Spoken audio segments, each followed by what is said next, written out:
For more on this, let's bring in Americans for Tax Reform President Grover Norquist.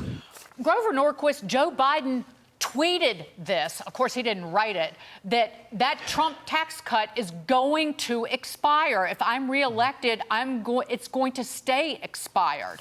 And he has always said it's benefited the wealthy and biggest corporations. And that is just pig potatoes. 2/3 of American households, thereabouts, got a tax cut, and the biggest beneficiaries were middle-class Americans, full stop. Look, Trump's tax cut, the Republican tax cut, reduced marginal tax rates for everybody who pays income taxes. Everyone who pays income taxes saw their tax rates go down. You got the child tax credit. And what Biden said all during the campaign when he ran was he was going to get rid of all of the Trump tax cuts. And that includes taking our corporate income tax, which used to be higher than China. And thanks to Trump and the Republicans, it went down to below China's. He wants to take it either all the way to 35%, which is what he said during the campaign, he's going to abolish the tax cut, or up to 28%, higher than China's, higher than the European average. He wants your company that you work for to be punished more than the communist Chinese tax their own businesses, so we won't be competitive. Biden wants you to have to compete on lower wages against China, not lower taxes. Yeah, let's dig into that a little bit, because when he talks about the corporations, what he's trying to say is, middle-class America, I'm not going after you, I'm going after the big rich companies. And of course, what that means, Grover, is that when you go after the company, you're actually going after middle-class Americans, whether you're a consumer, whether you're a worker, or whether you're somebody who wants to retire. Isn't that right? Look, absolutely. And here's the good news for Trump and the Republicans and the American economy. We did focus groups at Americans for Tax Reform. Do people understand who pays the corporate income tax? And the answer is Americans, average Americans, know that when you tax a grocery store, the prices of the things at the grocery store goes up. The wages of the people who work at the grocery store can't go up because the government took that money. And if you have a 401k or an IRA, if you own shares of stock and Biden's taxes are so bad that stock prices fall, your life savings decline. So he hits people who are saving for the future, people who are consumers during the day, and people who work. Those are middle-class people. 70% or more of the corporate income tax directly hits consumers, people. There is no Mr. General Motors writing checks. They're only consumers and workers.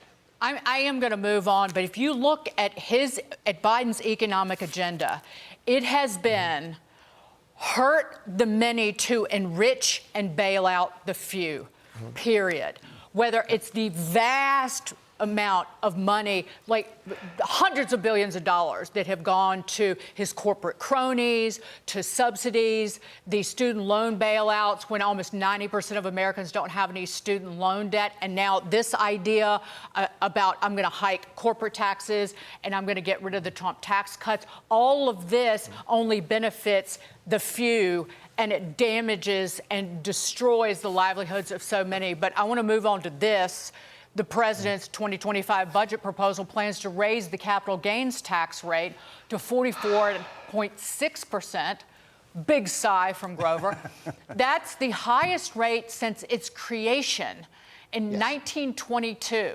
And according to the Treasury Department, that's because, quote, preferential tax rates also disproportionately benefit white taxpayers who receive the overwhelming majority of the benefits of the reduced rates. So under Biden's proposed plan, the combined federal-state capital gains tax would exceed 50% in a whole bunch of states, with California reaching nearly 60%. Grover, that sounds to me like a terrible penalty on investment, which is a good thing, isn't it?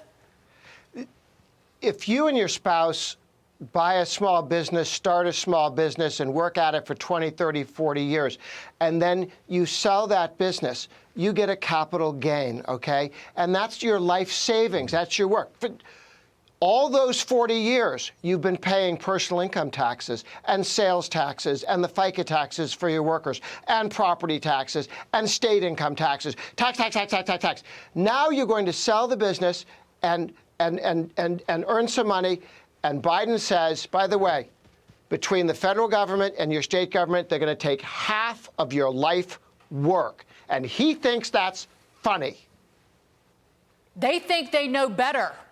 They think these lifelong bureaucrats and these lawmakers who've never worked a real job think they make better decisions about your life, with your money, about your health, every way, shape, and form than you do.